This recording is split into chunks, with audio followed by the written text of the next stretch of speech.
That's what I want to do. That's what we want to bring to you. So how many of you are listening to me at a town hall for the first time? Wow, where have you guys been? Thanks for bringing them to the party, Chris. I appreciate it.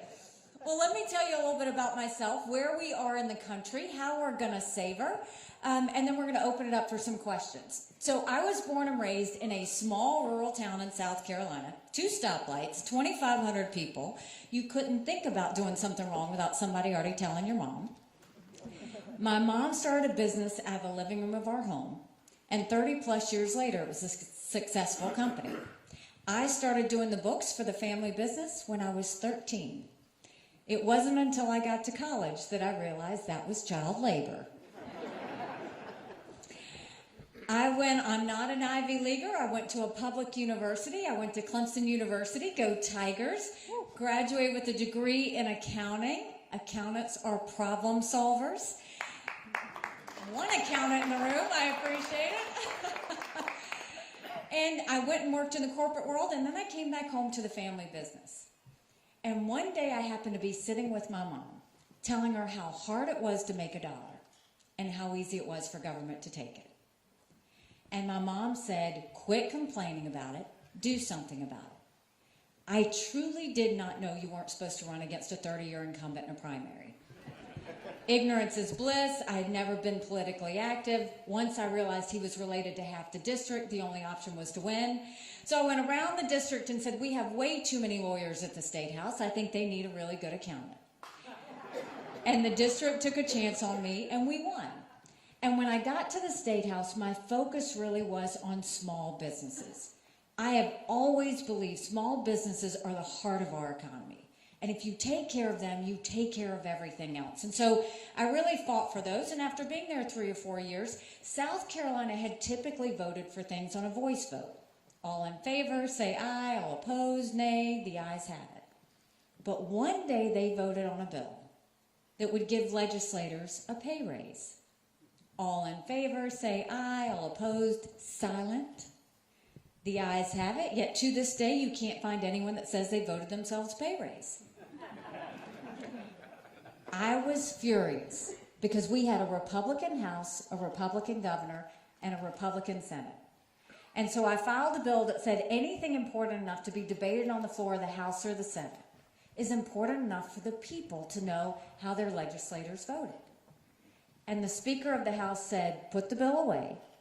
We don't need to have it. We will decide what the public needs to see and what they don't.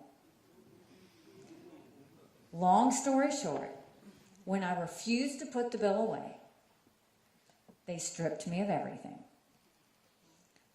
I lost my committee assignments. I lost all my seniority. I could take the well. No one would hear me speak. I could sponsor a bill. No one would co-sponsor. So I ran for governor. And I'm proud to say one of the first bills we signed into law is now in South Carolina. Everything debated on the floor of the House or the Senate requires a legislative vote on the record.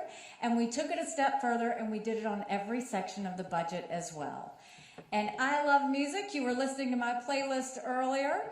And so on the day of the bill signing, I blasted throughout the State House Pat Benatar's Hit Me With Your Best Shot.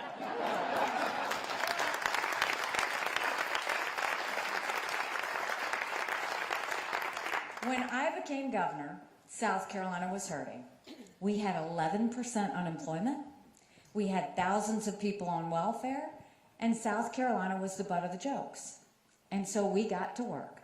By the time I left, we were building planes with Boeing. We were building more BMWs than any place in the world. We brought in Mercedes-Benz. We brought in Volvo, 5 international tire companies, and they were referring to us as the beast of the Southeast, which I love. We moved that 11% unemployment down to 4%. We announced jobs in every county in the state. But we also acknowledged some truths. We said if you've got to show picture ID to buy Sudafed, if you've got to show picture ID to get on a plane, you should have to show picture ID to protect the integrity of the election process. And we passed voter ID in South Carolina.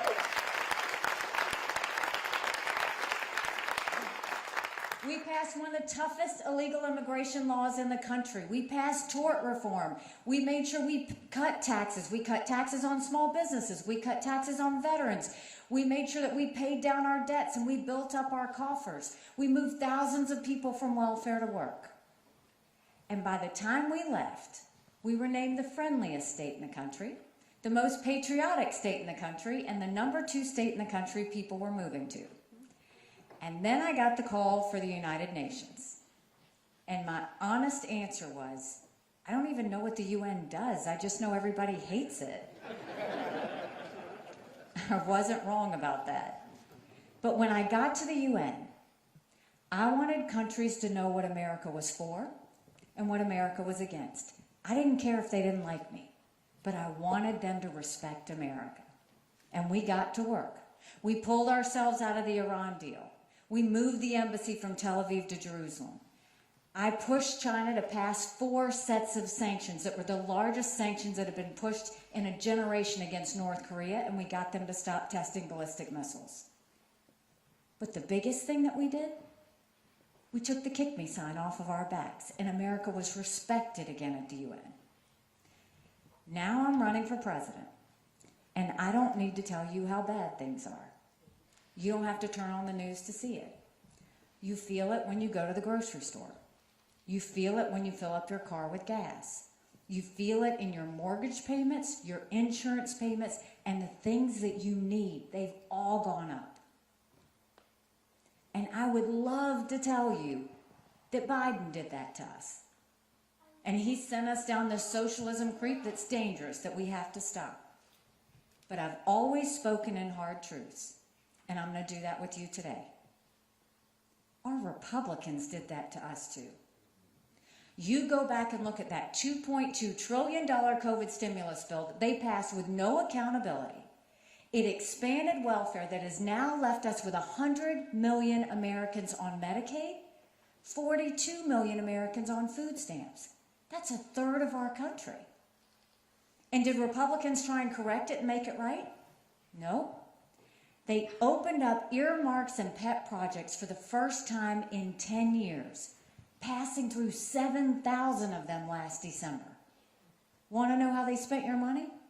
$30 million on an honors college in Vermont, $10 million to tear down a hotel in Alaska, $7.5 million on a courthouse in Colorado, and the list goes on.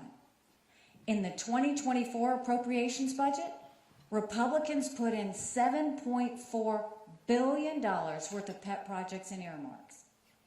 Democrats put in $2.8 billion.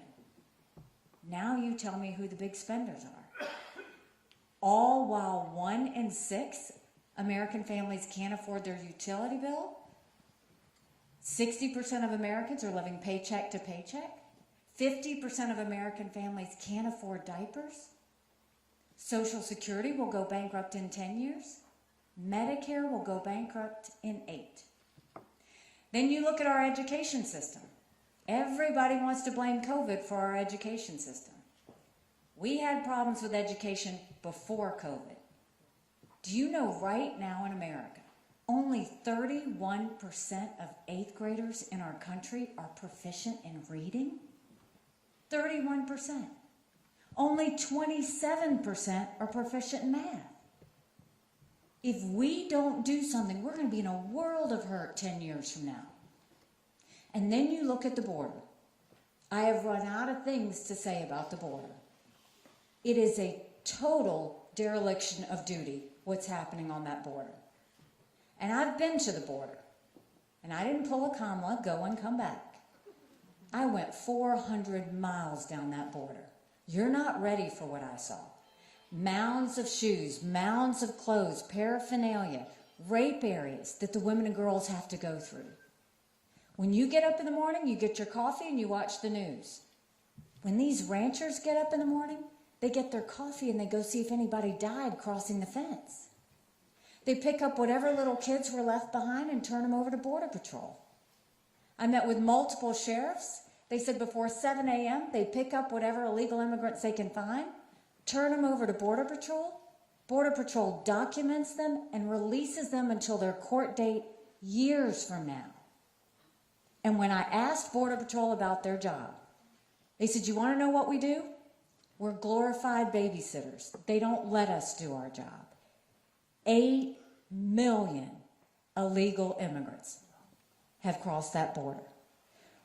We had enough fentanyl pass the border last year that would kill every single American. Number one cause of death for adults 18 to 45, fentanyl. And don't think for a second China doesn't know what they're doing when they send it over. And then my parents always told me, you take care of those who take care of you. But I'm going to ask you if we're taking care of those who take care of us.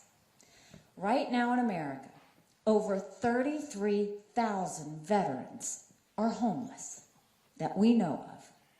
1 in 3 veterans suffers from PTSD or thoughts of suicide. We lose 22 heroes a day to suicide. If a veteran needs a doctor's appointment, on average, it takes them 29 days. Why 29 days? Because on the 30th day, they can go to the doctor or hospital of their choice. So midway through the 29 days, they get a call to reschedule, and the clock starts all over again. It's shameful how we treat our veterans. And then you can turn on the news, and all you see is noise and chaos coming out of Congress, right? What have they done for you lately? Nothing. Don't you think it's finally time we had term limits in Congress?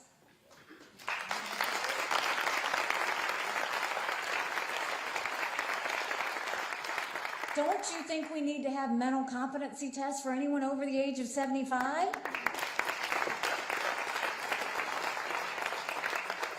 Now, I'm not being disrespectful when I say that. We all know 75-year-olds that can run circles around us.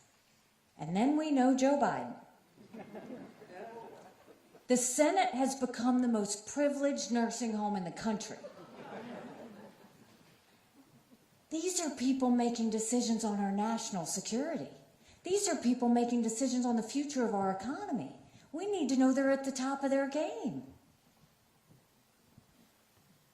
So that's a lot of bad, right? It's hard to find anything good.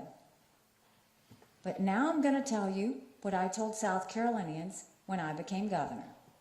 No more whining. No more complaining. Now we get to work. How do we fix it? When it comes to our economy, let's start by clawing back the over $100 billion of unspent COVID dollars that are still out there. Instead of 87,000 IRS agents going after middle America, let's go after the hundreds of billions of dollars of COVID fraud, 1 out of every $7. If 8% of our budget is interest, quit borrowing. Cut up the credit cards. You have to balance a budget every day. I had to balance a budget as governor. Why is Congress the only group that refuses to balance a budget? We will cut the spending, we'll stop the borrowing, we'll eliminate the earmarks, and I will veto any spending bill that doesn't take us back to pre-COVID levels. That will save us trillions.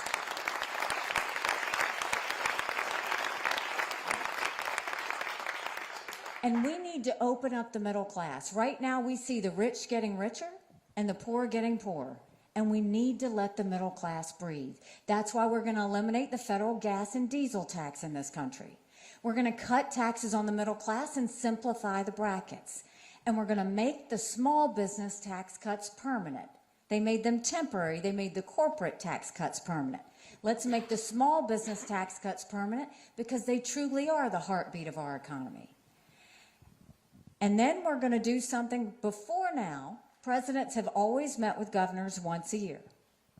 I will meet with our governors once a quarter, Republican and Democrat, with the sole purpose of taking as many federal programs in D.C. out as we can and sending them down to the states. That way we're going to reduce the size of government, but we will empower the people on the ground. Think healthcare, think welfare, think education. When we do that, we are limiting that bureaucracy. Do you know right now, 70% of federal employees are still working from home 3 years after COVID? Do you know 75% of most of our federal agencies are still sitting empty? And we're paying for that. That's got to stop. So we'll pay down our debt, we'll build up our coffers, and we'll make our economy strong again. And when it comes to education, we knew in South Carolina if a child couldn't read by 3rd grade, they were 4 times less likely to graduate high school. So we started holding our kids back. We brought in their parents. We did reading remediation programs, and we set them up for success. We need to do that all over our country. We have got to get our kids reading again.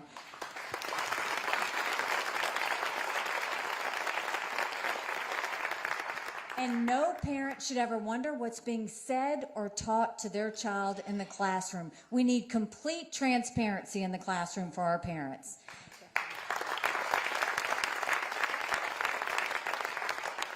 As parents, we have one job, and that's to make sure we get things right for our kids. That's why every parent needs to be able to decide which school their child goes to.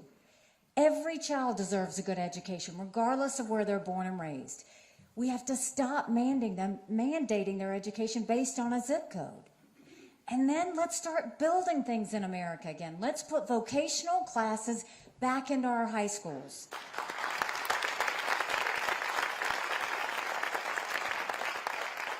We had apprenticeships all over South Carolina. We taught our kids how to build the things we were making. That way we got them invested in our economy before they even got out of school. And then when it comes to our veterans, we've all seen the images of when our men and women are deployed and the tears that are shed. And then we see the images of when they thankfully come back home to us and the prayers that are answered. I'm the wife of a combat veteran. My husband deployed to Afghanistan. The day he came home were a lot of prayers answered. But that was the easy part. The hard part is when we got home. He couldn't hear loud noises. He couldn't be in crowds. Life had passed him by for the year that he was gone, and the transition was tough. We can't just love our men and women when they're gone. We got to love them when they come back home, too. And that's why we have to focus on the transition and do better by them. Have telehealth so that they can get the mental health care they need right when they need it. Let them go to the doctor or hospital of their choice. They've earned that right. And I think when it comes to veterans health care, the best way to fix it is I think every member of Congress should have to get their health care from the VA. And you watch how fast that gets fixed.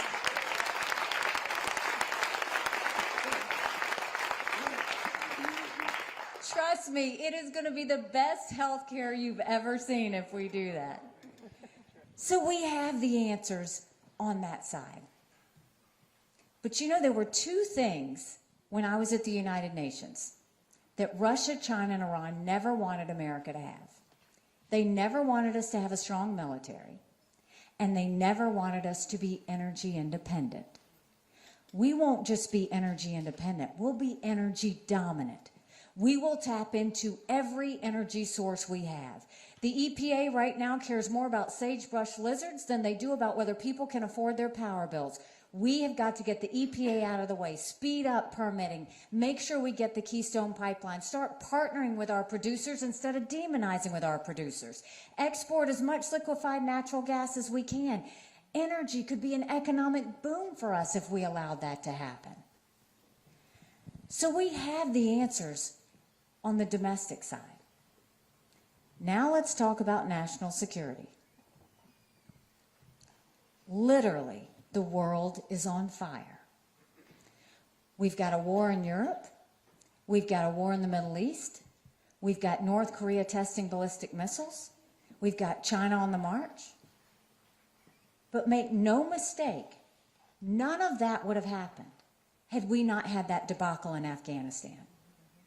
The idea that my husband and his military brothers and sisters who served there had to watch us leave Bagram Air Force Base in the middle of the night without telling our allies who stood shoulder to shoulder with us for decades because we asked them to be there. Think about what that told our friends. More importantly, think about what that told our enemies. And now, what are you hearing from D.C.? Do you support Ukraine or do you support Israel? Do we support Israel or do we secure the border? Don't let them lie to you like that, because they're giving you a false premise. Let's take it one at a time. Let's start with Ukraine. You should know that Ukraine was one of our best friends at the United Nations. They voted with us on everything. They showed up to any event we had, whether I invited them or not. Here is a pro-American, freedom-loving country that was invaded by a thug, where 500,000 people have died because of Putin. And they're fighting for their very survival. Everybody says, well, how does this war end? If Russia left today, the war would be over. If Ukraine stops fighting, they lose their country. And so you've got a situation where it's a legitimate question to say, why should we care about Ukraine? Why do we bother? Dictators always do what they say they're going to do. I saw it at the United Nations. They're actually very transparent. Israel said they were going to invade Hamas. They did. China said they were going to take Hong Kong. We watched it. Russia said they were going to invade Ukraine. It happened. China says Taiwan is next. We better believe them. Russia said after Ukraine, Poland and the Baltics are next. Those are NATO countries, and then America is at war. This is about preventing war. This has always been about preventing war. And we have to remember, China and Russia held hands before the Olympics, before Putin invaded, naming themselves unlimited partners. A win for Russia is a win for China. That's always been the case. But if Ukraine wins, China knows that they can't invade Taiwan. Now, if we go, I don't think, first of all, we should ever give cash to any country. You can't follow it, you can't hold it accountable. That's not a good practice to do. We don't need to put troops on the ground. Ukrainians want to fight this themselves. They just need the equipment and ammunition to win. If we support Ukraine, that's only 3.5% of our defense budget. 3.5%, that's it. The Europeans have put in more than that, and they should. It's their neighborhood. Now let's go to Israel. I'm haunted by what happened on October 7th. And the reason I'm haunted is because 5 years ago I gave a speech to the entire world and told them that we knew that there were maps. And these maps were held by Hamas. And it showed that if they could get past the barrier, this is how they were going to kill as many Jews as fast as they could. And it happened. And now you look at the situation, and people are saying, it's not our war, it's Israel's war. This should be personal to us. They butchered 33 Americans. They are holding American hostages now as we speak. Israel has always been the tip of the spear when it comes to defeating terrorism. It's never been that Israel needs America. It's always been that America needs Israel. There would be no Hamas without Iran. There would be no Houthis without Iran. There would not be Hezbollah without Iran. And so now you've got Israel. And let's remember more than anything, when they came in on October 7th, and they beheaded those people and burned those babies alive and raped those girls from the concert and dragged their naked bodies through the streets of Gaza, what did they say? Death to Israel, death to America. That's why we care about Israel. And God help us if we don't get that one right. If we support Ukraine and we support Israel, that's 5% of our defense budget. Now, securing our border should be priority number one, without question. Right now, America's acting like it's September 10th. We better remember what September 12th felt like. It only takes one person. We have to secure our border. So if we support Ukraine, and we support Israel, and we secure our border, that's less than 20% of Biden's green subsidies. So don't let them tell you that we can't do that. The role that we are always supposed to have, government was intended to secure the rights and freedoms of the people. It was never meant to be all things to all people. But the number one role is always national security and keeping America safe. That's what this is. They don't get to put our national security on the back burner. And let me show you another connection. Ukraine is an amazing military fighting force. Russia had hit rock bottom. They have lost 87% of the Russian troops that started the war. They've raised the draft age in Russia to 65. You know they hit rock bottom because they're getting drones from Iran and missiles from North Korea. Putin knew he was losing. And what happened? On October 7th, on Putin's birthday, Hamas invades Israel. And what does America do? Shift from looking at Ukraine to looking at Israel. Who's the happiest person in the world right now? Putin. And when that happened, did Putin call Israel Netanyahu? Nope, waited 10 days. But you know who he did call? Hamas. And Hamas came over to Russia right away. And they acknowledged their friendship. Don't forget that connection. And then our number one national security threat, China. China has been preparing for war with us for years. And that's not me exaggerating. They've already infiltrated our country. They have 400,000 acres of U.S. soil, most recently near Grand Forks Air Force Base, where our most sensitive drone technology is. They've put millions of dollars into our universities, stealing our research, spreading Chinese propaganda.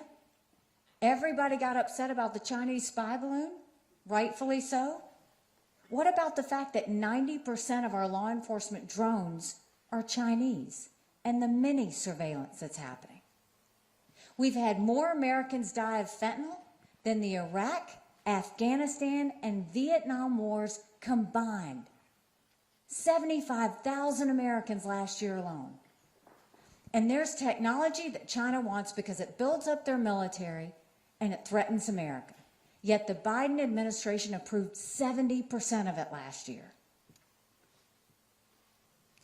And then the scariest part, China is building up their military at a scary pace. They now have 500 nuclear warheads. That's 100 more than they had last year. They have the largest naval fleet in the world. They have 370 ships. They'll have 400 ships in 2 years. We won't even have 350 ships in 2 decades.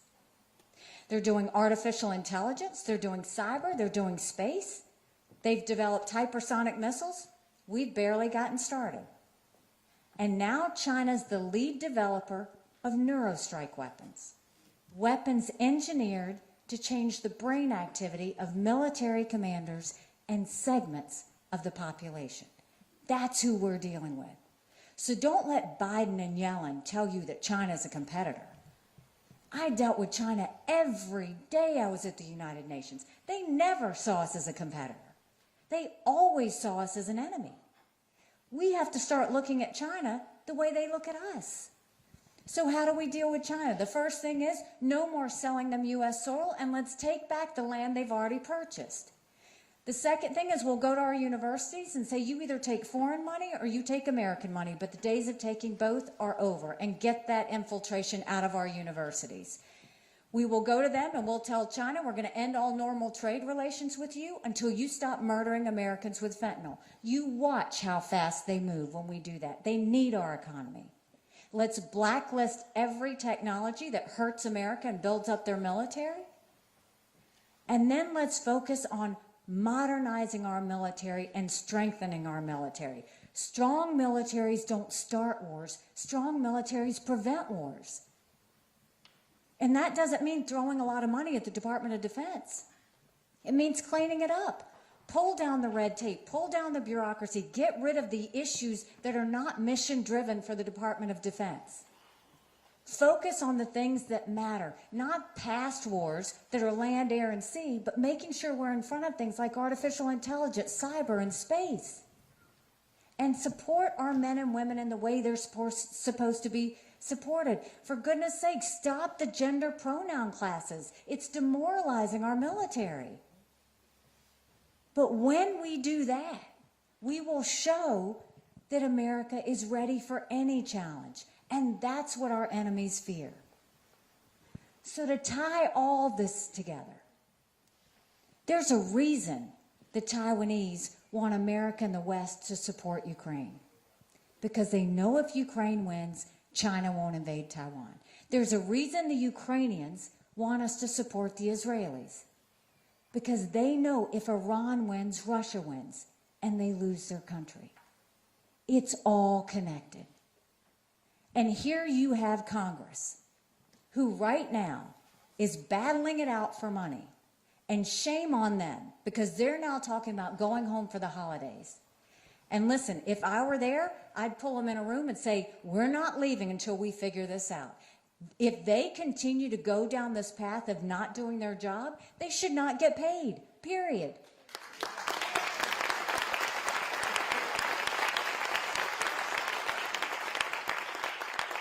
Congress's role is to give you a budget on time.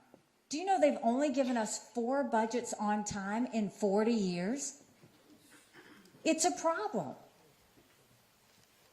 So we know how to deal with the domestic side of things. We know how to deal with the national security side.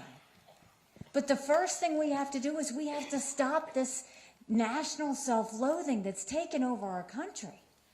The idea that people say America's bad or that it's rotten or racist. I was elected the first female minority governor in history. America's not racist, we're blessed. Our kids should know to love America. They should be saying the Pledge of Allegiance before they start school every day.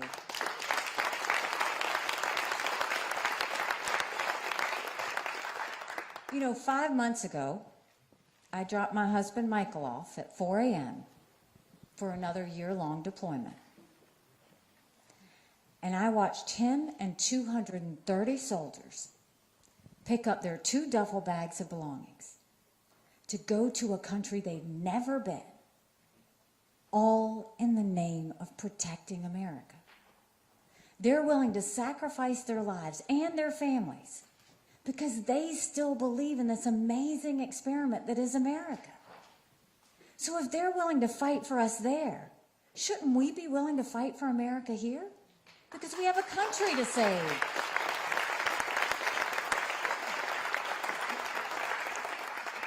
But in order to save her, we've got to acknowledge some hard truths.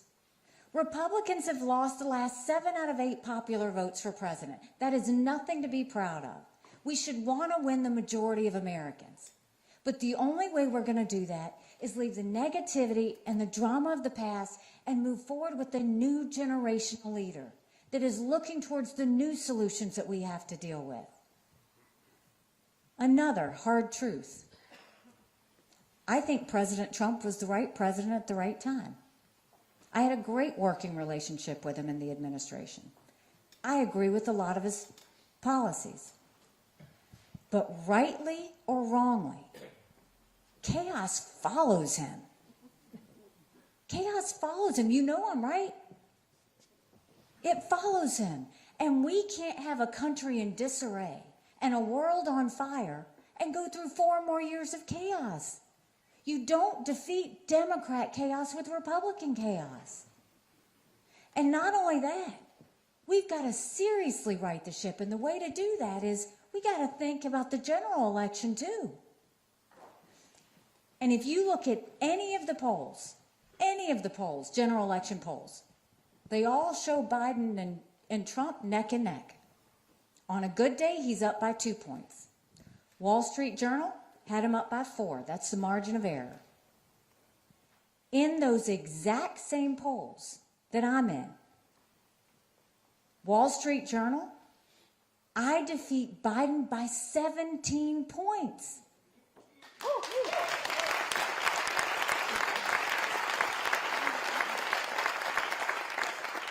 So when you win like that, that's so much bigger than the presidency. That's governorships, that's House seats, that's Senate seats, that's all the way down. But that is a mandate to get our economy back in order, to pay down debt. That's a mandate to get our kids reading again and get back to the basics with school. That's a mandate to make sure we close our border once and for all. That's a mandate to support law enforcement and get this lawlessness off our streets. That's what that does.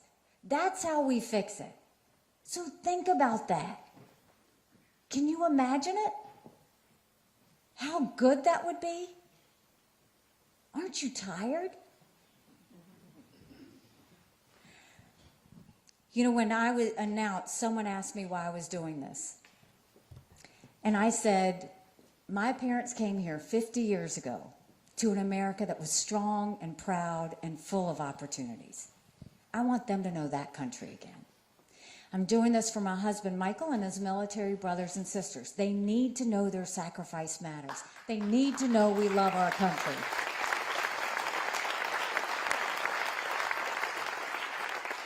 I'm doing this for our daughter who just got married, and I saw how hard it was for her and her husband to buy a home.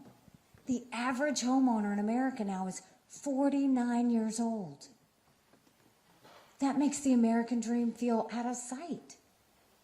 And I'm doing this for my son, who's a senior in college, and I'm tired of him watching him write papers of things he doesn't believe in just to get an A. That's not us. That's not America.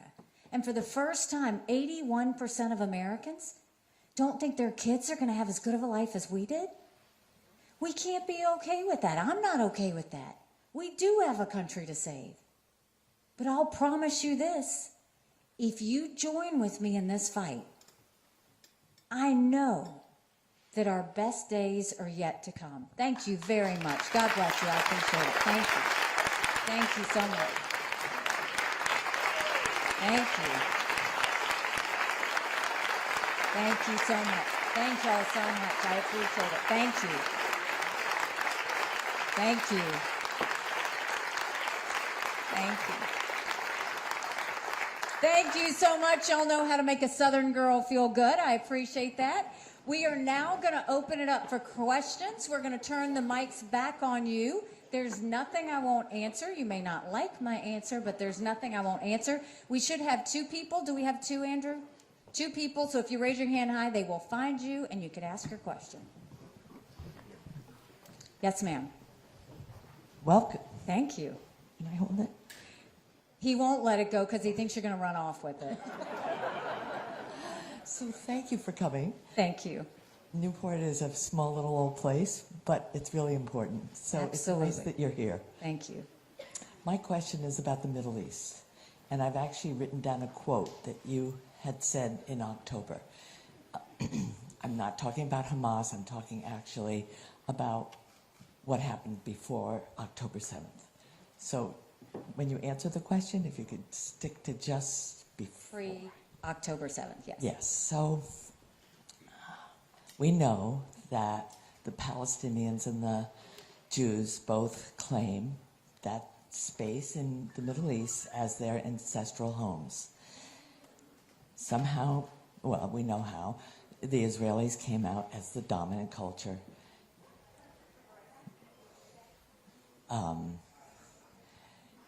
They subjugated and stole homes, ethnic cleansed the Palestinians, created apartheid, and what came about has been 75 years in the making. You've advocated for support of Israel. I totally understand that. But it's been 75 years of billions of dollars in artillery to a group of people who've ethnic cleansed another group. And I know you don't believe that. I know we in this country do not believe in supporting human rights violations like that. And your quote said, "We will support Israel with whatever they need, whenever they need it." And I want you to address, if you don't mind, that support of Israel in light of the human rights violations, the ethnic cleansing, and the apartheid that's gone on for 75 years. Thank you. I appreciate your question. So we won't address post-October 7th. I was a huge fighter for human rights when I was at the United Nations, so much so that they didn't typically, the Security Council would never deal with human rights, and I was the first ambassador to ever make them have a hearing on the human rights issues that were around the world. When I got there, there was a forum on the Middle East that they had once a month. And so I went in assuming we were going to talk about all the issues in the Middle East. And one by one, every one of those countries bashed Israel. Everyone. Like it was, I came out calling it an Israel bashing session. That's what it felt like. And everything they were saying, I was like, that's not right. Because I knew Israel was a bright spot in a tough neighborhood. They're a democracy. They believe in human rights, all those things. So I go and I say, you know what? If I'm going to deal with this on a regular basis, I need to go there. I need to see Israel. I need to see the Palestinian territories. I need to see the Palestinian refugee areas. I want to see all of it so that I can talk from what I have seen and heard with my own eyes. When I went to the Palestinian refugee areas, what I saw were writings all over the walls of schools to kill the Jews. In their textbooks, what the UN was funding were textbooks that said things like, if you have 5 Israeli soldiers and you kill 3 Israeli soldiers, how many soldiers do you have left? And then when I went to the refugee settlement, I said, you know, if you will change certain things, we can continue to support you. Everybody talks about the occupation of the Palestinians. Everybody talks about the occupation of Gaza. The only occupation that's occurring in Gaza, there's not one Israeli person in Gaza. The only occupation that's happening is Hamas. The Palestinian Authority has done a massive disservice to the Palestinians. They're the ones that allowed Hamas to come in. They're the ones that have allowed Hamas to use women and children as human shields. Israel got that land in their rightful way, the way they were supposed to. The Jewish people deserve a home, and no one wants the Jewish people to have a home. And they talked about, for the longest time, a 2-state solution. You'll hear Biden talked about a 2-state solution. Do you know every time we brought up a 2-state solution, Israel was at the table and the Palestinians said no to us every single time. You know why? Because the Palestinians want a 1-state solution. They don't want Israel to exist. So I have seen it with my own eyes. I have been there on the ground. I looked at it, and I am telling you, there is no occupation of Gaza. If you saw Gaza, it could be a luxury tourist area. And look at what they did to it. And you look at how right now the Palestinians, do you know that if they kill any Israeli soldiers, or any Israelis, not just soldiers, they kill any Israelis, their family is paid money for the rest of their lives while they're in jail? That's how they're rewarded. So no, I don't agree with that. I've seen it up close, and I'm telling you, Israelis have the right to a home. They've always had a right to a home, and everybody wants to erase them, and I'm going to be the last one standing with them to let them know they have a right to exist, and we're not going to do that to them anymore.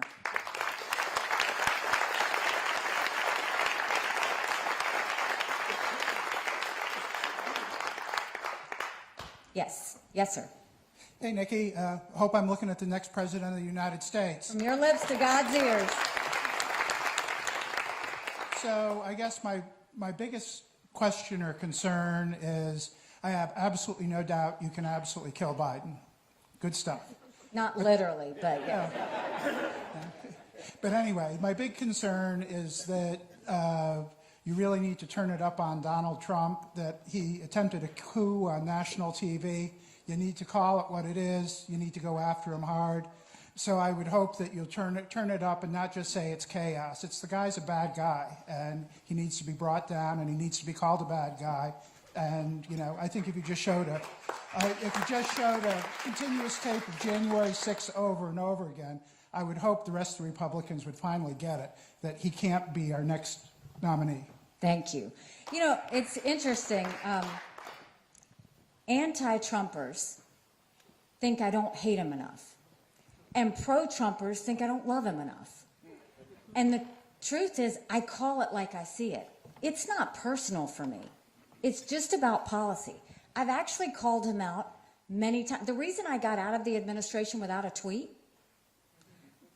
was because I told him the truth. He was doing something right. I fought, I worked, I wanted America to look strong. He was doing something wrong. I showed up in his office or called him and said, you cannot do this, but instead you could do X, Y, or Z. I always gave him options. And he would always say, well, how do you see that playing out? And we had a good relationship because he knows I saved him from some things. So I have no problem calling him out. I will tell you, people talk about how great the economy was under President Trump. Yeah, well, he put us $8 trillion in debt that our kids are never going to forgive us for, and we're paying the price for that. I call him out on the fact that I think the way he deals with dictators is disgusting. You don't congratulate the Chinese Communist Party on their 70th anniversary or tell President Xi he's doing a good job a dozen times after COVID hit. Or call Kim Jong-un your friend.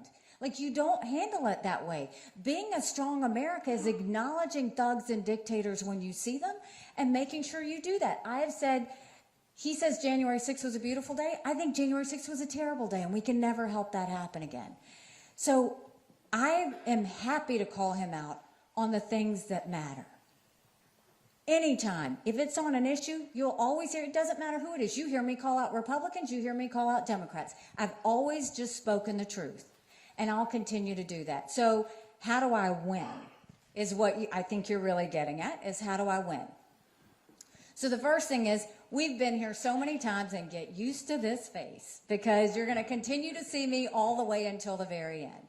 We've done well over 125 town halls in Iowa and New Hampshire, shaking every hand, answering every question, being the last person to leave every single time. That's what we focused on. We've continued to push out as much policy as we can in debates and show what we're made of, even though sometimes they're a bit of a scrum. We've attempted to do that. And what you've got is, we started with 13 candidates. Then the first stage were 8 people. Then the second was 7. The third was 5. The last one was 4. You're going to see the next one, maybe 3, maybe 2. But either way, you've got 2 or 3 people going into Iowa, and one's going to drop. Then you got another 2 or 3 that will be in New Hampshire, and then a couple more are going to drop. And then you're going to see me go head to head with Trump in my home state of South Carolina. And that's where we take it.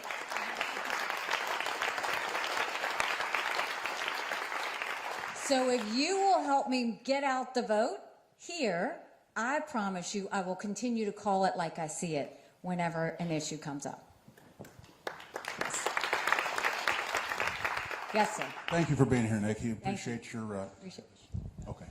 Thank you. He doesn't want you to run off with it, I'm telling you. Takes a lot of courage to run. But Andrew, he's a whole lot bigger than you. Takes a lot of courage to run for president. I appreciate that. I appreciate course. you, especially Governor Sununu. We love you here in the state. Live free or die. I'm a military veteran myself. God 22 years bless in the you. Army, 20 years as a military contractor, spent 42 years serving this country. And I appreciate everything you said here today, especially those comments about the military. But I got to tell you, as a 65-year-old man, I think I speak for the general feeling of the country at this point. People in Washington have broken faith with the American people. And from my optic, it seems as though big institutions, 3-letter identifiers, corporations, big money, banks, They run the country. And I personally question why you'd want this job. How can you stop that? You say conflict follows Trump. I think conflict followed his policies. I'm not endorsing him or not. Right. And I do agree that we need responsible leadership, but I want to hear from you, and I want you to restore my faith in American government, how it is you're going to change that, how you're going to stand up to those big interests and do the right thing for the American people. Thank you. You know, it's a great question, because when you see, I am a firm believer and will always be a firm believer that government was intended to secure the rights and freedoms of the people. It was never meant to be all things to all people. And we have watched government explode. And so you've heard me say that we're going to pull as many federal programs down and pass them down. But it's not what I say. Let me tell you what I did. When I was governor of South Carolina, when I first came in, you will see me as president do exactly what I did as governor. I replaced the head of every agency, whether they were good or not, because I knew that we needed to freshen the place up. The second thing is I sent people into every single agency to clean it up. Get rid of old regs, get rid of bureaucracy, get rid of problem children. In some cases, we tweaked agencies. In other cases, we gutted agencies. Then I started making them do 90-day benchmarks to show a return on investment to the taxpayers. And that was because agencies had lost their mission. They were doing things that were outside of the scope of what the agency needed to do. So we got them back on track to hit those 90-day benchmarks. And then we noticed that they were spending money just so they could get the same amount of money or more the next year. And so I put all that spending online for every one of my taxpayers to see. And then I incentivized my agencies to give money back to the taxpayers. And magic happened, and they started to compete. The reason I did that is because I wanted the legislature and the state to know I'll do it first. And I cleaned out so much of that bureaucracy because it had gotten so big and so out of sorts and in a way that it wasn't mission focused anymore. We need to start doing that. The second thing after we do that is your focus is how are you empowering the people? So we had, I told you, thousands of people on welfare. I went and took those people on welfare. I matched them up with businesses. And instead of them sitting on the couch like their family had done for generations, I gave them to the business and I said, if you will train them for X number of weeks, I'll pay for them. And at the end, you decide if you want to hire them. We moved 35,000 South Carolinians to work off of welfare. And we did that. We had family celebrations because for the first time they saw that they were productive members of society. They didn't know how to get the training. We showed them how to get it. And their children saw it. And we broke that cycle of being dependent on government. Then we went, another example, we went into our prison systems. I wanted to know how they got in, what happened to them when they were there, and how they got out. And we made sure that we focused on I went into maximum security prisons, I went into the women's prisons, I went into the men's prisons, all of them. We started putting computer classes in those prisons. We taught them how to build a resume. We did financial planning with them. We did family planning. We gave them faith-based help if they wanted it. And then we put equipment behind the fence, and we taught them a skill. Now in South Carolina, when someone leaves the fence, they've got a job to go to the next day. We have the lowest recidivism rate in the country. We focused on lifting up the least of these. We focused on making sure everybody saw worth and everybody saw a way to be productive. That's when you get government moving again, is when you let everybody know you're not watching out for one group or the other. You're watching out for everybody. Because when you do that, everybody wins. I know that you've lost faith in D.C. because I've lost faith in D.C. I've never had a job in D.C. But that's why I think we need an accountant and someone who hasn't been in D.C. and someone who's dealt with bureaucracy and cleaned it up before to know what they'll do. There are some things right now, you look at the intelligence agencies right now. No one's going to trust them because they've shown that they have biases. But worse than that, we've seen in multiple agencies how political they've gotten. And there's no place, that's not the role. You're never supposed to have politics in any agency. So then you have to do it by example. Let me give you an example. That was me as governor. When I was at the UN, my first week on the job, drinking out of a fire hydrant, right? And the U.S. ambassador to the United Nations has an office building that has a full staff, 130 people, I think it was at the time. So I get there, and all of a sudden in the first week, someone that works in that mission, a government bureaucrat, goes and talks to all of the press and tells them what my plans are. None of them were my plans. I don't even know where they got it from. And so I told my staff who worked for me, I said, go find out who that is and fire them. You'll never believe who it was. It was John Kerry's sister. Seriously, it was John Kerry's sister. She worked at the U.S. mission of the United Nations. So they went and they came back and they said, it's John Kerry's sister. And I said, I don't care, I want her fired. And they said, well, she's here for 6 more months. And I said, you take her key pass and you take her computer, I will pay her to sit at home for 6 months. And we did. She never stepped foot back in the door. You have to make examples of people.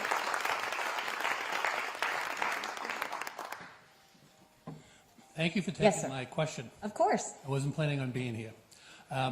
You sound really good. You're a strong speaker. Some of your policies I do agree with. You sound like a Democrat sometimes. Sorry about that. One thing I want clarified is your concept of Social Security, Medicare, Medicaid. I'm retired, fixed income. I bet a lot of people around here collect Social Security. And do you consider Social Security socialism?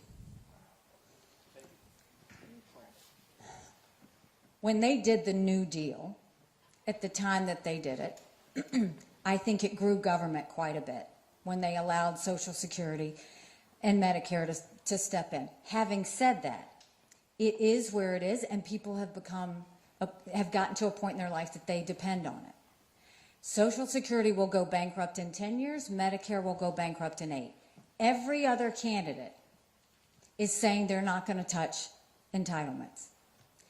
If they say that, if they say Social Security and Medicare, if they say they're not going to touch Social Security and Medicare, hold on. If they, can I finish? It's just fair enough. Let's just have the conversation. If Social Security goes bankrupt and Medicare goes bankrupt in 8 years, that means those candidates are going to come in and leave it bankrupt for someone else to deal with. What I'm saying is, no, I'm going to tell you the truth. We're going to deal with it, and the way we're going to deal with it is America should always keep her promises. We don't have to take away from anybody who's in the system or paid in the system. But what you do is you go to those like my kids in their 20s that are just coming into the system. They're the ones that we go to and say, we're going to raise the retirement age for you to life expectancy. We're going to, instead of cost of living increases, we're going to do increases based on inflation. Let's cap the benefits on the wealthy. And let's make sure we expand Medicare Advantage plans so that you have more competition and more options, because seniors love those.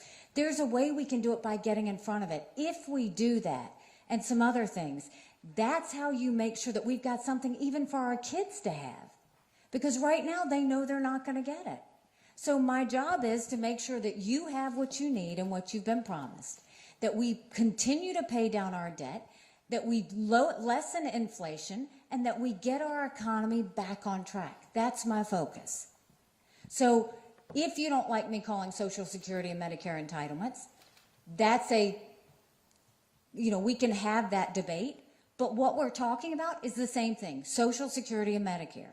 I'm telling you I'm not going to touch yours, but I'm telling you my kids are already very aware. We're going to make the adjustments for them so that they can have something when the time comes.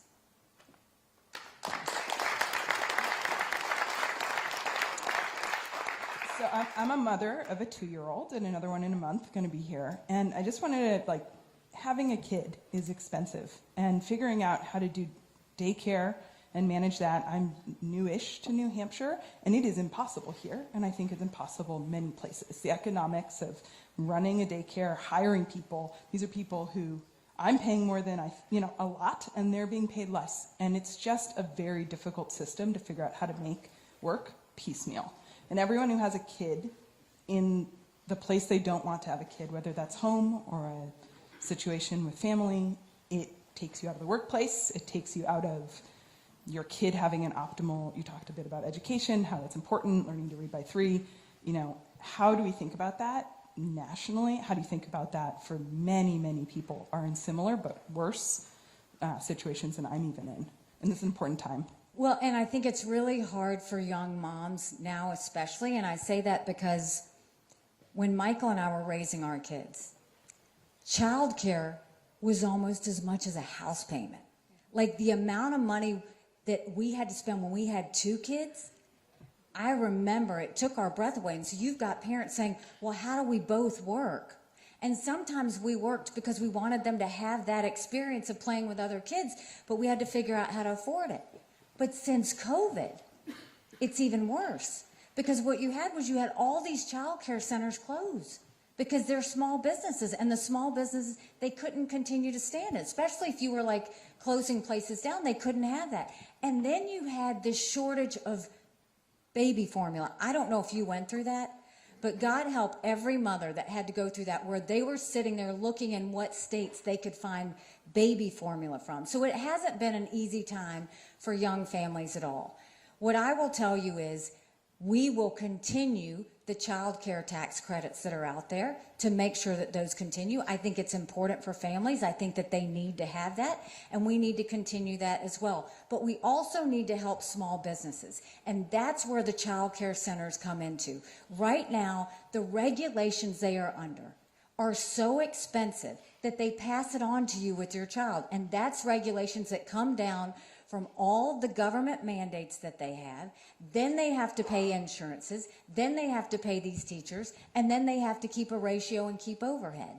And so that's why I say making the small business tax cuts permanent, making sure that we move government out of its way and understand that you've got to let these small businesses breathe, making sure that they have opportunities that they need to have, and moving those federal programs down to the state level, where some of that pre-K education could go to those child care facilities, would be magic for them, because it would create all of these opportunities of new facilities that we don't have right now. It's just a way of thinking creatively so that we can say, DC doesn't need this money. What we need is this money on the ground so that we can have the facilities we need and support the families that we need to. Thank you.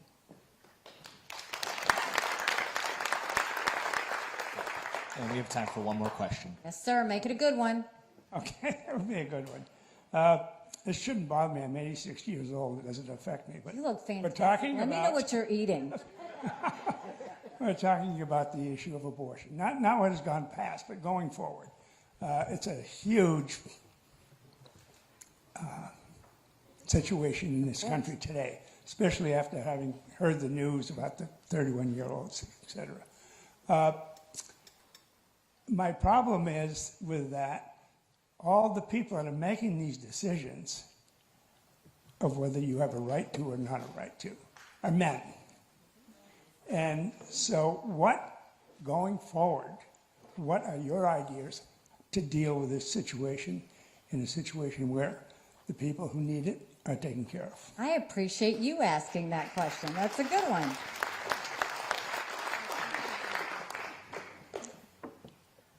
The issue of pro-life and abortion is a very personal one for every woman and every man, and it needs to be treated that way.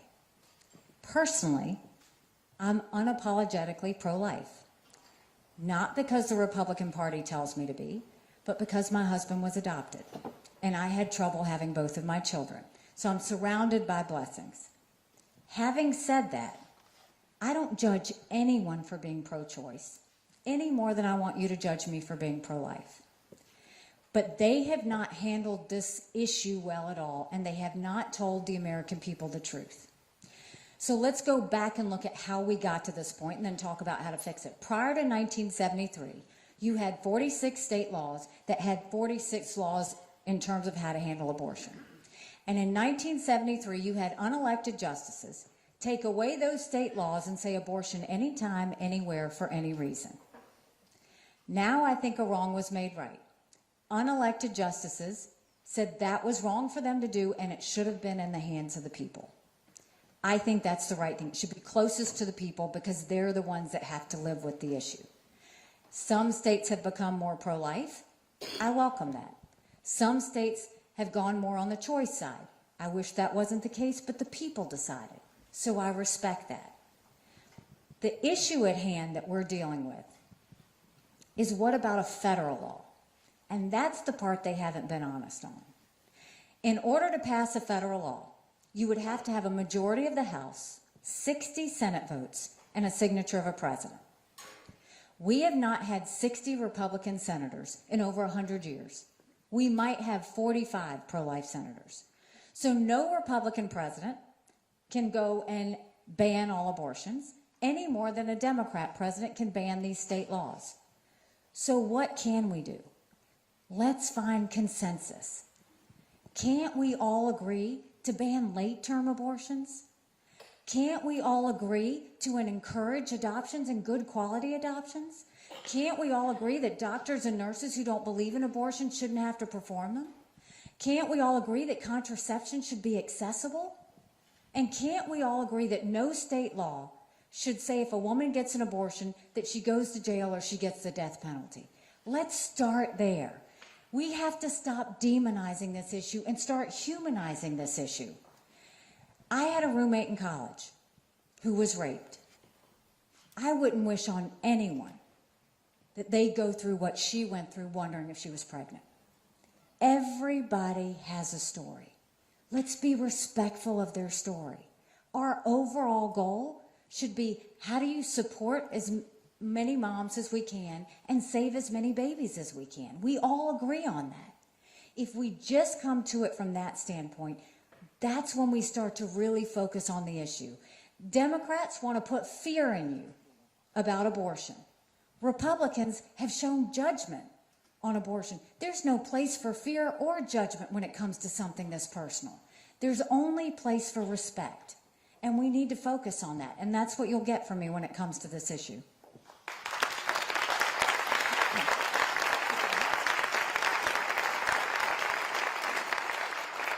So I want to thank you for taking the time to be here, and thank you for listening to me. I will leave you with this. When I told you I ran against that longest-serving legislator in a primary, people laughed at me. And I got to work, and I earned their support, and we won. When I ran for governor, I was actually treated a lot like the media says now, oh, it'll never happen, it'll never happen. I ran against a lieutenant governor, an attorney general, a very popular congressman, and a state senator. I was Nikki Who. I had 3% in the polls. I had the least amount of money, but I worked South Carolina like no one else, and we won. When I got to the United Nations, they said I didn't have enough experience, and I got to work and took the kick me sign off of our backs. I have been underestimated in everything I've ever done, and it's a blessing because it makes me scrappy. No one's going to outwork me in this race. No one's going to outsmart me in this race because we have a country to save. So if you like what I had to say today, go tell 10 people. Tell them to go to NikkiHaley.com. Take a yard sign with you. Spread the word to your friends and family. Let's get out there and really make a difference. If you don't like what I had to say today, shh. Just don't say anything and don't tell anyone you were here. God bless you. Thank you so much. Appreciate it.